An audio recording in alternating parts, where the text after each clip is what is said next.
Hello, this will be part 12 in the series An Ancient Legacy, and building up a map of ancient sites and comparing especially measure systems but also weights, and how even a couple episodes previous to this one was about the Mayan and the Olmecs and how they connect, and throughout the series have been going through especially the stone circles, mounds, other stone alignments, even how they extend outside of the UK, Ireland, Scotland, down into sites such as Almendras and the Dolmens here in southern Spain. Of course, always coming back to the Great Pyramid as a touchstone throughout, but also how so we have the Indus civilization now in the Indus River, Mohenjo-daro and Harappa, how that connected to the Sumerian Babylonians through weights and measure systems, and of course how that connected to Egypt, and would paint a picture of ancient trade, not just in goods but in knowledge, and how it extends across the world, even over to the stone circles there in Japan. Only gone into the Ashura stones, sorry, up here in Japan. I've only gone into the Ashura stones, but there are many others, and I've been focusing on basically everything 1500 BC onwards, earlier than that period. The previous episode was on the area around Carnac in France, and as we zoom in, and so again it's another cluster where we have some, by the measurement systems, how they just conveniently connect to Egyptian knowledge, to Sumerian knowledge, and also how that would extend to the Sumerians and Babylonians as well. And so touched on a few, and I'll go into them more, but like Gavrinus, Erlenik,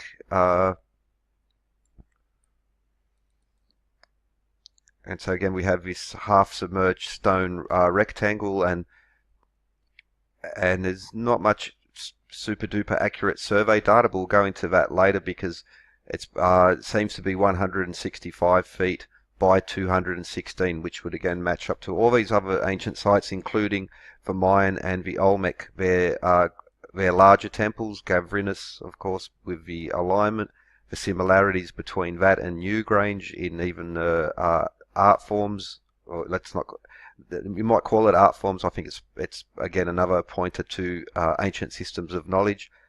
The fallen men here, I've mentioned that in earlier videos, touched on it a few times in this series, how that connects to the megalithic yard, and I'll get to that one because the megalithic yard is very important. However, I don't think it stands, well, it doesn't stand alone, but it actually connects to this system that I've been investigating, especially in regards to the origin of our so-called modern English foot, which is actually at least 2,500 years old, how that connects to the Samian and the Doric and the Ionic scales, as well as the Cremona, which I'm proposing is probably the Corinthian foot, as in the three columns in Freemasonry: Doric, Ionic and Corinthian. Previous episode to this one was on the Crucuno rectangle, quadrilateral rectangle, and a quick review because the importance of that was in the systems of measurement, but also in proportion. And this will be a repeated theme. This will be repeated in this episode. So we have again the Vesica, how this what's called sacred geometry, the apparently the 3-4-5 triangle, which was known to the Egyptians, much older than Pythagorean theorem is credited as being, and how this also extends to, well, across throughout the history of the esoteric, let's call it, how that also connects to musical scales, all from this Pythagorean knowledge, which Pythagoras is known to have learnt from Egyptians and ancient Indians, and so it's most of the official books will credit this to the Greek period. However, even by their own records, and it's that they are in contact with other parts of the world, and again it's just Doric and Ionic and the Salamis stone, which also incorporates the Samian foot. We'll go into that in this episode, but what we see is very much the same systems of measurement appearing, the same numbers across all these cultures. Very important astronomical data, especially 273, and this will be in this topic as well, and how archaeoastronomy, how these sites have alignments to like the solstice and the equinox, and again just constant connections between them. In this episode, I'm going to focus on still staying in this particular area and to show that there has been a transfer of, it will not necessarily prove the transfer, but it does prove that these ancient builders had at least the same system of knowledge that was incorporated, that was used, known to the Babylonians, Egyptians, Sumerians, and of course what was in the stone circles, Stonehenge being the most famous of them, but there are many, many others, mounds, and these other alignments that carry on. But so there we had, previous episode was on Crucuno, and now we're going to look at the Manio Quadrilateral, which is just north, short distance north of Casado. And there we have it. Now there's also a standing stone here, and the problem with standing stones is, well, firstly I believe it's like the Salamis stone or the capstone at the Red Pyramid, or like Odin's stone at Stennes, but they're actually measuring devices. So like the architects would use this as the basis of their measurement. However, because of a standing stone, the earth might accumulate or lessen over time. So we lose, it's not so hard to lose or to gain a few inches over the years. But just like Odin's stone, which is some references 18 feet, which would perfectly describe the stone of the Stennes stones and the mound, the platform on which it's built. Well, here in Carnac we have, firstly we have the grand fallen men here of 98 feet, which is very important. But just a short distance, like right next to it, basically to the Manio Quadrilateral, is a standing stone as well. And so, for instance, that's 21 feet. If I might, well, I'm pretty sure it is. But there's another one very close by, which is 21 feet, which again incorporates this very important conversion points between multiple sets of knowledge. But I don't include them because of the possibility that that they've sunken slightly, or the earth on which they are is slightly lessened or slightly gained. However, all these standing stones do correspond to this same method where it becomes a conversion rod. So this is the basic unit on which these things are measured. But that to the side for the moment. What we have now is, and it's hard to see the Manio Quadrilateral. I'll see if I can get it. Okay, probably not going to work. But anyway, what's happening here is that what we have is something very, very similar to the Crucuno stones. And just an example, it's already like Ailstone up in Sweden corresponds wonderfully to these systems of measurement which the Egyptians and the Sumerian and the Indus were using. And just to recap on that. So that was the beginning at the beginning of this particular series. So going how the Indus, Sumer, and the share so much, and the measurement systems are especially based describe the Great Pyramid. There's no other way to. They literally work on the Great Pyramid at the same ratios using this 1 second pendulum. Yeah, very. Again, that's probably won't rehash. I've covered that in earlier episodes, separate videos as well. But also especially this number of 273, and how important that is in grams, which again is a metric unit, but just like the meter, defining the Royal Egyptian cubit via the 86,400 second per day pendulum, metric was either in existence at that time or was derived from this. I would say that it was in existence at that time. Because of, again, a lot more evidence to come on this, because it's an ancient legacy. It's a legacy, and it's still with us today. 27.3 grams in coins, 27.3 grams in the measurements of important major public buildings, cathedrals, temples, just a constant. It's a measurable constant. But now to the Manio Quadrilateral. So just like in the Crucuno one, we have measurement systems but also some very important geometry, such as the 3-4-5 triangle, which emerges from the vesica. Here we see it is, and well, what do we have? So first we begin, it's all references 120 feet long.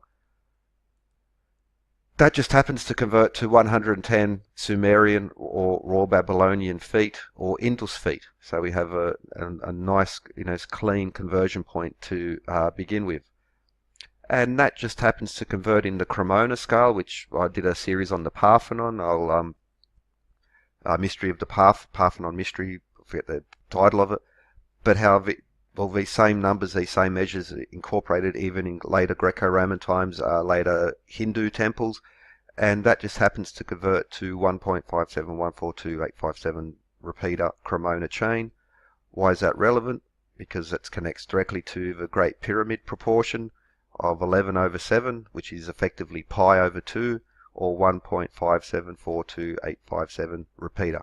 Again and again and again, we have the same numbers, or in proportion, so often repeating in both of them. For instance, Sanchi Stupa and some other ones I covered. Now, 33 feet at its widest, so it narrows on one edge, but at the widest, and 33 feet is again another exact conversion point between the Sumerian, Raw Babylonian, or the Indus scale, which goes back to these very old, the official beginning civilizations were the Indus, Sumerian, and the Egyptians.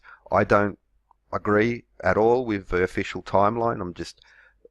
I'm using this because this is to challenge the official timeline. For instance, this shows, because this area around Carnac is also basically around the same official date of 2500 BC being the period, and so all these people all coming to the same measurements, all the same time, all the same proportions, all this wonderful geometric, very important, sophisticated knowledge, which the official books will only attribute to a much later period. However, it just repeats over and over again. And of course, that has another connection to the Great Pyramid, because we see on the Giza Plateau, we see 33 feet. Again, a Giza, the wall of a crow, 33 feet. The Saqqara Pyramid, closing walls, 33 feet. The later period, Ramesses, who of course had the coca and tobacco internally, so again pointing to trade with the Americas, 4,000 over 2,000 years before Columbus. Same again, even 108 and 33, or 66, 2 times 33. Again, Blue Stonehenge, just down the road, almost exactly a mile from Stonehenge, the central circle of stones, 33 feet, and Mohenjo-Daro and Harappa being a standard in their street plans, 33 feet or 30 Indus feet. This is even there was rulers found. Literally, it's testable, it's measurable. There's artifacts to prove this, and then by a matter of just doing a comparison, it just keeps reappearing over and over again. 33 feet as a legacy stays with us to this day, especially through esoteric groups. I could go back to places such as the Rushden Triangular Lodge, which had 33 feet almost a century before officially Edmund Gunter introduced the surveyor's chain of 66 feet, and before officially the mile of 5,280 feet emerged, which is exactly on this scale, and also connects to weights and measures. But for instance, the House of a Temple in Washington, headquarters of American Scottish Rite Freemasonry, 33 ionic columns, each one being 33 feet high. The Scottish Rite Cathedral in Indianapolis, 33 feet. It just built into it, like it's, that's not even a secret that the importance of the number 33, but also the importance of this particular unit, which is exactly an ancient unit which has been carried on, passed on through the tradecraft, through the craft guilds, through the cathedral builders, and still exists with us to this day. Okay, another important, interesting feature is that 33 columns times 33 gives us 1,089 feet, or 66 rods. Now, again, the rod of 16.5 feet, most history will attribute it to Edmund Gunter, the period of Elizabeth I. However, it again exists in so many ancient sites, and again, through an understanding of the units of measure that were in, so-called modern English units actually have their basis much older. They didn't just redefine measurement systems at that time. What they did was codify older systems into law, and these extend way back in time. For instance, Saxon foot was exactly one Sumerian or Royal Babylonian or one Indus foot. But the rod needs to be kept in, also called a perch.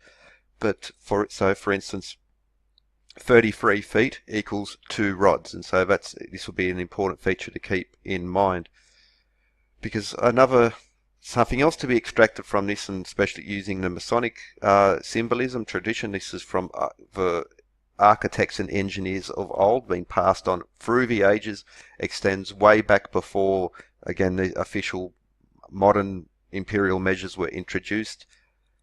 And that goes to the compass and the square. So what's important about the square is, well, it's just like the square in the usual drawing kit. It has, 1, 1, therefore that the hypotenuse has a edge length of the square root of 2 in relationship to this. This connects directly to the vesica, to the previous episode as well. From the vesica we get the square root of 3. Here we have the square root of 2, and understanding of Pythagorean theorem, a squared plus b squared equals c squared, goes back a lot longer. The geometry is quite clear, the measures are quite clear. It's in these ancient sites, not just one, not just two, but it carries consistently through, that they're incorporating astronomical, geometric, arithmetic, as well as musical scales of a quadrivium, again, which would be attributed to the Greek period, but it's literally built into all of these old temples through the measurement systems. Once you use these and you apply these, you get the same beautiful numbers, which are also built into the proportion of the building themselves. They reinforce things by proportion, by measurement, and exactly the same thing is going to happen here. And so we have the old Babylonian tablet. Now the Sumerians and Babylonians, their heirs, were way into their geometry, very sophisticated maths. There has been a recent here a professor working from the University of Sydney or New South Wales University showed how the old Babylonian clay tablets have a knowledge of trigonometry. It's not done the way that we do it, but it's actually more elegant in a way, because they're achieving the same things but in a different method, and the method is more easier to wrap your mind around, as where a lot of people shy away from maths and trig because of the way it's done more than anything. And so I'll put the links in the description, but here we see and how their base 60 math system. So from the Sumerians and the Babylonians, we got base 60, which is why we have 60 minutes in an hour, 60 minutes, 60 seconds in a minute. The 360-degree compass being divided into 60 minutes per degree, and then 60 seconds per minute. Again, it's a superior. In many ways, it's a superior system. But base 10 is also incorporated into these, again, ancient Indian knowledge, and there's been a lot of other work shown how they had an understanding of both.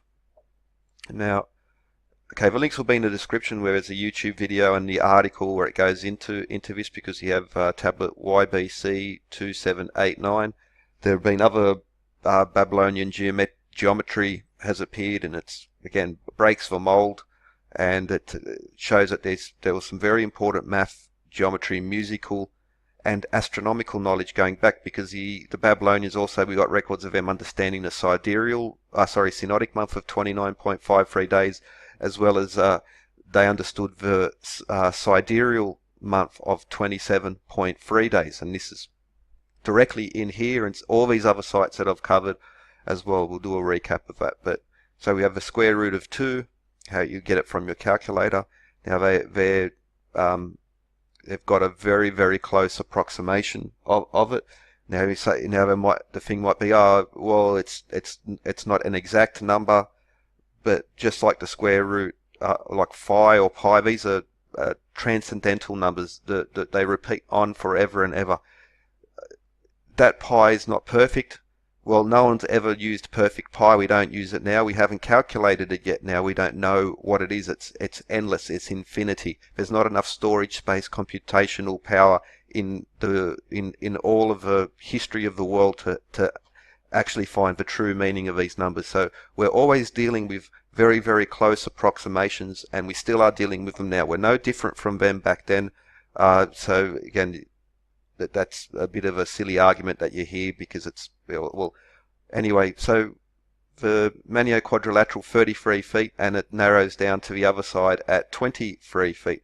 Now at this point I think it's worth re-mentioning, so Matthew Flinders Petrie, I've talked about him and a bit in some earlier episodes, how important he was to the study of Giza, Great Pyramids, also Stonehenge, and the difference in, so for instance, he would measure a stone circle from the inside, as where others would use the center point, and where others would use the outside to find the diameter.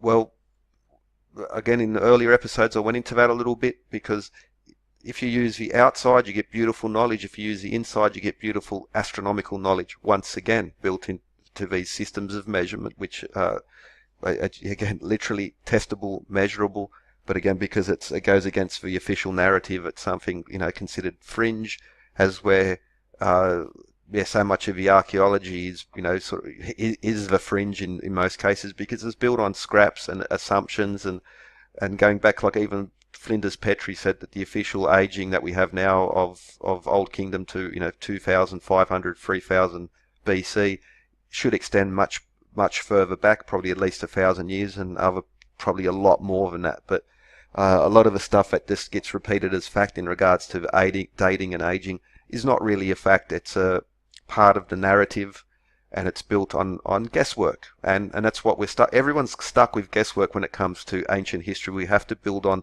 the available evidence, and weights and measure systems is as good as superior evidence to a lot of the translations and the chronology methods that they use to age these things, because it's okay, that's something else. But of course, okay, we'll get back to it. But so we had also Casado at 82 feet, this being a recurring measurement, and how if you measure this particular stone from the inside or the outside, will that correspond to 82 feet? And that, because it's going to be 27.3. Okay, this is a number to remember. We'll recap a little bit. We'll go through some more of that, as we move along. But back to the Manio Quadrilateral. So 23 feet is the from all the best sources. Now even Wikipedia says it, but there are other sources where it's copy pasted into Wikipedia where it's 23 feet. Now again, it would be interesting that it's exactly 23 feet, but so just using that method, 33 over 23 is very close to the square root of 2. Not exactly, reasonably close, but not even super good, but it's very. However,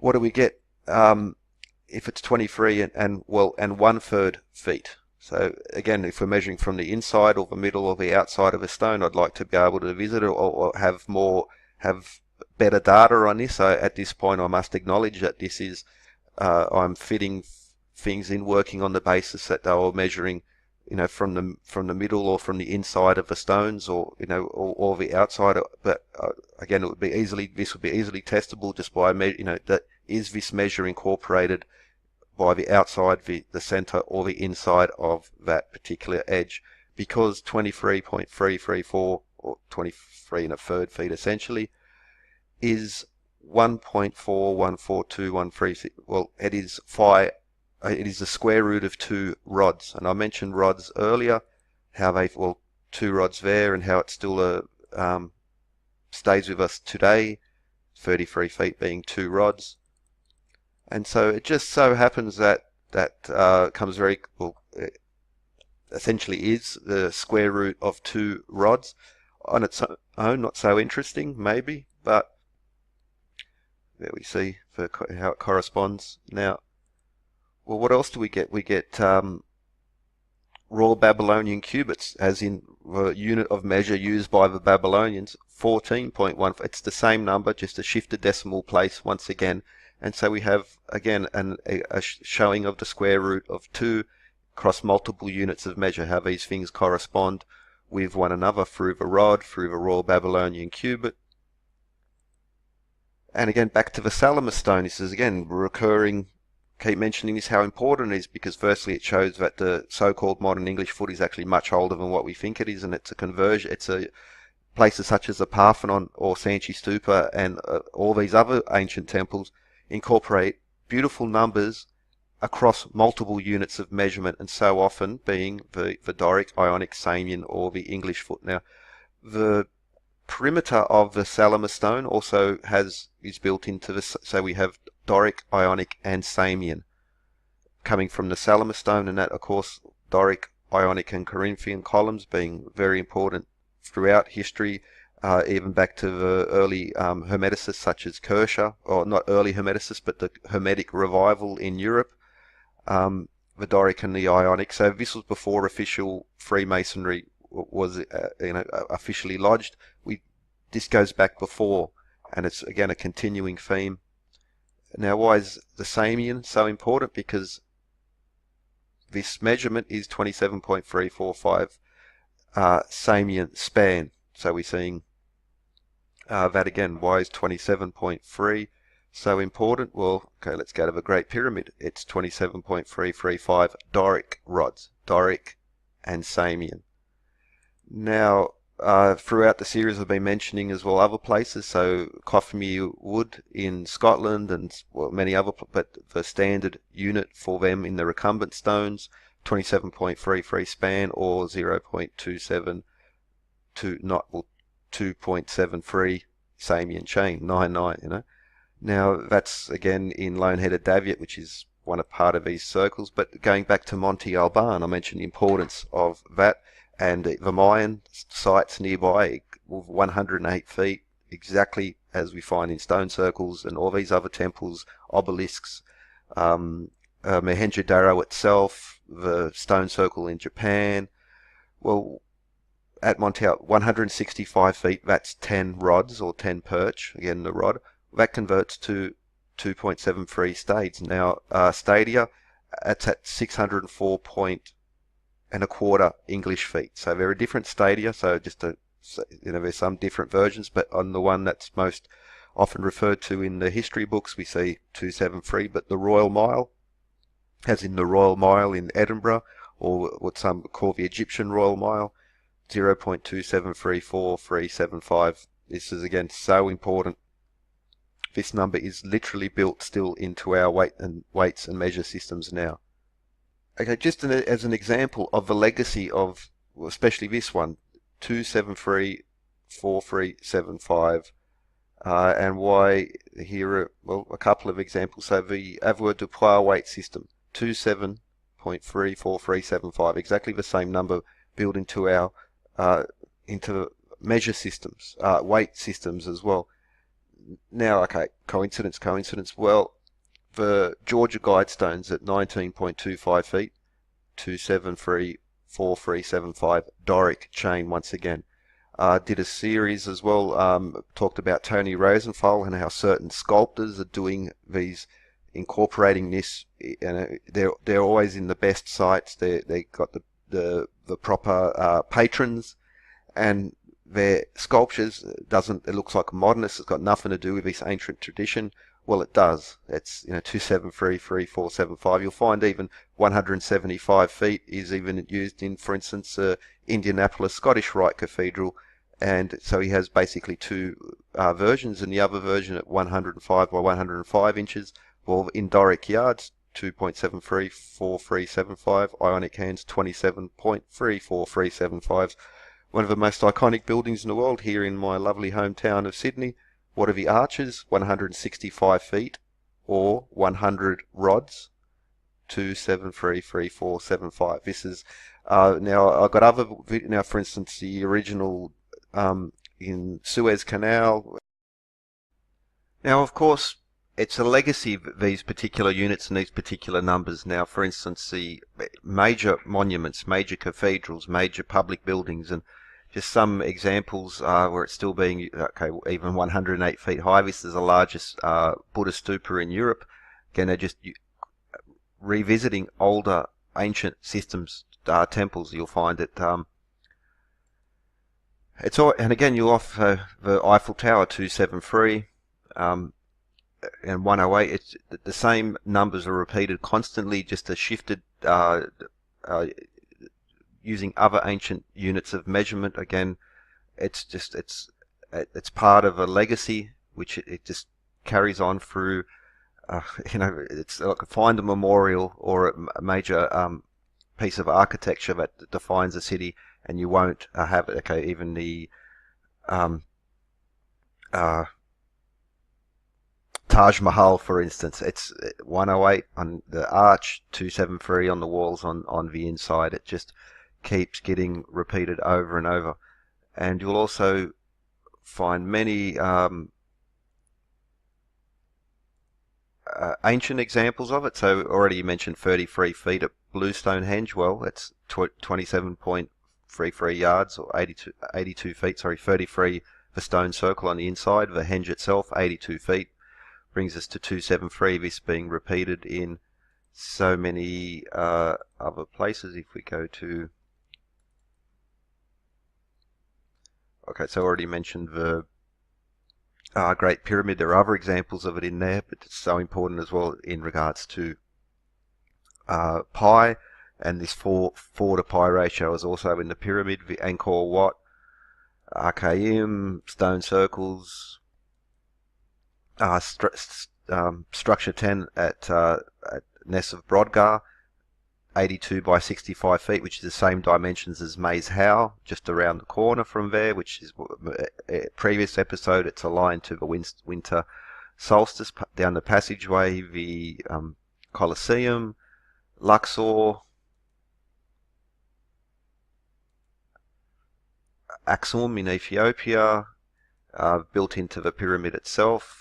For instance, again, coming back to the chain, Gunther's chain, it's an not English unit, it's a very old unit. The pyramid itself incorporates this 27.3%, the size of the Earth to the Moon. We see it in the geometry of the pyramid, how it points to earlier episodes. I did a separate video, like how each corner of the pyramid incorporates something new. This same corner is also the one including the sockets at the corner. The pendulum, based on the Indus or Sumerian foot, brings us to defines the Great Pyramid base, including the sockets. It just all bleeds in together. The enigmatic Iron Pillar of Delhi, total height 27.33 feet, including the buried portion. So the entire height, not the Kailasa Temple, Mohenjo-Daro, even at 180 feet, it's 2.272727 chain. Now, Kukulkan Pyramid, the Mayan pyramid, famous one with the serpent on the equinox, that's 181 feet, which would push it to 273 ratio as well. So even Parthenon, which of course common Doric, or modern foot, the Doric, and even the Samian is a conversion point on this, and again 2.722. Saw it in so many other places. It's just part of a very old ancient legacy, and we find it here again in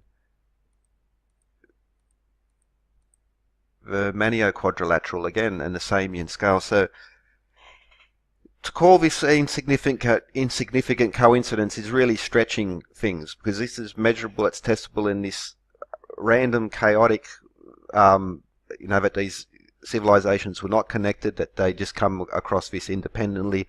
This would not happen, and it would not happen at these beautiful geometric and astronomical ratios. And why is 27.3 so important? Well, that's got to do with the sidereal month. I did an earlier episode on how all these stone circles, henges, incorporated 2953, 29.53 days per full moon or synodic month.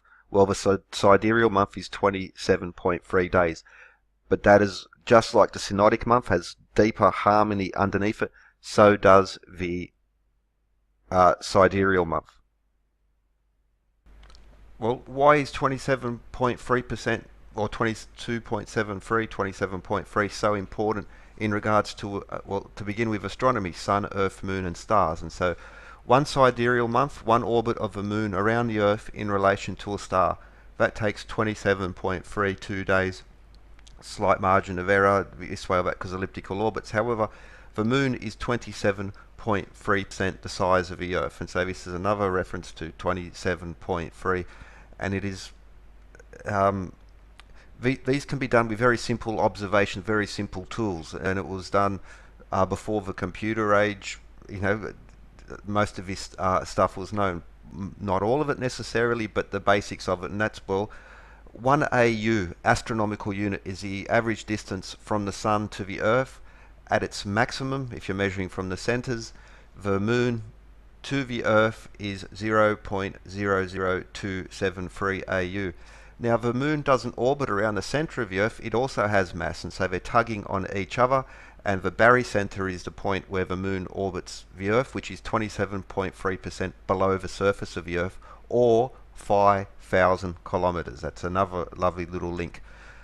Now, the Moon, the man on the Moon always faces the Earth. However, the Moon is rotating, the Moon is turning, but it turns every 27.3 days. So one Moon day of 27.3 Earth days is also equivalent to one Moon sidereal year of 27.3 days, as in the sidereal month. Beautiful harmony once again. Now, as the Earth goes around there, now the average is 27 degrees. However, again, because if we incorporate the elliptical orbits, there are periods where per 27.3 days, all of this comes together at 273. Well, the Earth will travel through 27.3 degrees of the solar arc. And it's also interesting that observed from the Earth, that sunspots will go around. So one day on the Sun, using a sunspot, is 27.3 days on the Earth, and also just happens to be 27.3 degrees south or north of the equator. Another interesting tidbit is the synodic month, 29.53 days, sidereal month, 27.3 days. Well, there are 12.3689 synodic months, full moons per year, and there are 13.3687 sidereal months per year. Both of these numbers are incorporated across these ancient structures, and it just so happens there's another lovely pointer to a very mysterious harmony in regards to our solar system. 12.3689 plus 1 essentially gives us sidereal months versus synodic months per year. The bulk of these observations of Sun, Earth, Moon and stars would not even require a telescope, so very old instruments such as the cross staff here, even this illustration, I think, is what is pointing to this particular type of knowledge, and that's what I believe is one of the reasons what's happening here. The Hermetic code, as in Hermes Trismegistus, or Hermes, or back to Thoth, the gods of weights and measures, the gods of knowledge, the gods of science, who understand these very simple principles, how it's basic geometry points to this, even into the later, where we have still some records, descriptions of Pythagorean theorem, let no one ignorant of geometry enter my door. Arithmetic, geometry, music and astronomy are all connected, and that's why the quadrivium is such a powerful tool. And you shall know the truth, and the truth shall make you free. So this is what I believe is, or through to continue just across the ancient world, across these places, so whether it's in systems of weights, but especially systems of measurement, places known to have astronomical alignments are also incorporating these measurement systems and the particular numbers and proportions that are just so vital to geometry, to astronomy, to arithmetic, and as well as being musical, and also, so if we zoom out, so it's a hop and a skip on a short boat ride, and especially back in the day, it would have been even much closer to travel across the Channel, or even directly from southern England to this area here, and again from here down to Spain and Portugal, where these alignments are, and again over here to where the stone ships are. And I haven't got a mark, but there are all these temples, and then through the Greco-Roman period, these ancient structures where it's only a short journey from Egypt to here, and then a short journey from here to there, and then you're in France or you're in England, or the other way from Sumer to Egypt, and then from Sumer to the Indus, and then from the Indus over into Asia, and we have trade goods. We have tobacco beetles, and coca, which is only available from this part of the world, appearing over in this part of the world, and they just happen to be incorporating the same measurements, the same numbers. They're also involved in astronomical alignments in their engineering, and to call it a coincidence is really pushing the limit. The history books are just stuck on this, and well, through observation, through weights and measures and these connections, and I don't think there's, it has to be connected. There has to be the knowledge, the information is being transferred on. When it's there to be tested, it's there to be measured, it's there to be observed, and I'll do more on these because these just all connect, and again in a random, chaotic, unconnected series of civilizations. That they have the archaeoastronomy, yes, that would be explainable, but why they have the same measurement and proportion systems going on in their structures, that cannot be explained. So either these civilizations developed independently and then have much older connections and were able to transfer knowledge and harmonize into a global trade system. And that's why this is so important, because it's not just about observation. It's also, just like now, international trade requires international standards. That would have been much different then. However, especially that these civilizations all carry the same legends of the flood, and so often the stories, descriptions of what happened is identical essentially, and that this has been passed on. The reasonable explanation would be that they developed separately, and then they began communicating, and then established a global standard.